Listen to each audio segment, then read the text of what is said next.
If you're anything like me, you've been on a trip, you open up any one of your expensive items and disaster of disasters. We've had an explosion.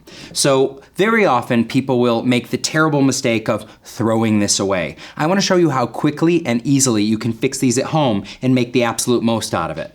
So the first thing you're going to want to do is knock out what's broken. Sometimes the entire thing shatters, and if it's an uneven patch, you might want to just take a little bit of it out so you get a nice even area to do our repair. Knock it onto a clean paper towel, and then using the back of a makeup brush. I wouldn't do this with something like a Q-tip or something like that because it'll absorb a lot of your product. And don't mash it too hard into the paper towel because paper towels are absorbent and you want to get the most product back in. So what we're trying to do is really just repair our product. And the first thing we have to do is finely mill it so that when it goes back in, we'll be able to make our repair. So once I've milled it down a little bit with the back of a brush, I'll use my paper towel as a little tool to sort of get that powder to fall back in there. Now keep in mind, some of it's going to get lost. It's powder. Some's going to fall away. It's going to stick to the paper towel. Work it down, put it on again, drop it in. But you know what? Losing 3% of your product is far better than losing 100% of it. So once you've worked it in, you can take the back of a shadow brush, and this is a technique that anybody can use, professional, person at home. We spend a lot on our products, and the last thing that you want to happen is to have it go to waste. And everything you need to fix it is right in your own house.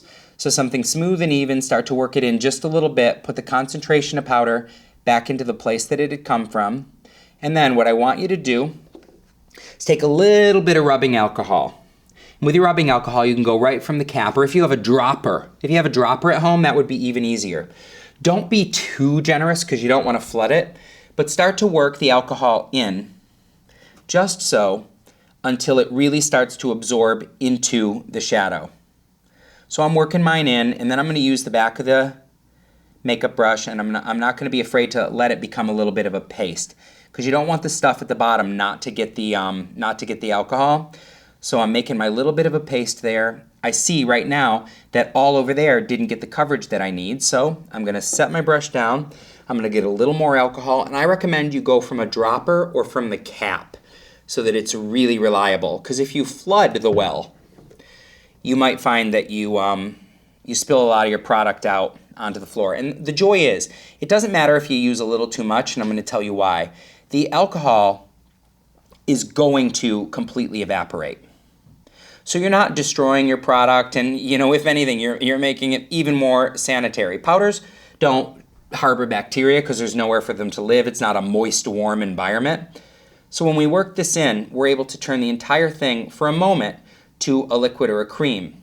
Then I'm just going to set this down. You see I've ripped some paper towels into little rectangles, little squares, anything like that. And then I'm just going to take them, and I'm very softly going to dab the surface. Now what that's going to do, I'm going to absorb some of my alcohol, but I'm also going to be able to perfectly start to reshape.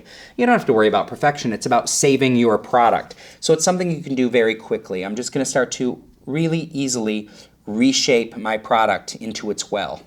Then once I've done that, everybody's best friend, the Q-tip, just clean up a little around the edges. And don't worry, if you see a little bit of alcohol in there, it's all going to vanish. The point of this step here when we're using the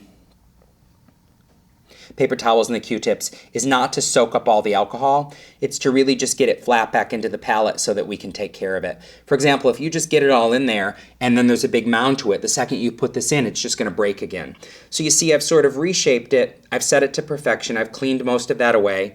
And now what you need to do is you just need to set it down and let it be for at least a couple of hours. And then we'll be back to show you in a few minutes. It will be perfect and 100% reusable, so you're not going to have to throw away any more of your product ever again. Time has passed, about 2 hours, and here we are. The alcohol is gone. Tap, tap. Perfect. Looks brand new. And watch this. Pick a little bit up on my finger, and voila. Works just like it did before. Beautiful, rich read of color. Perfect. You didn't waste a penny.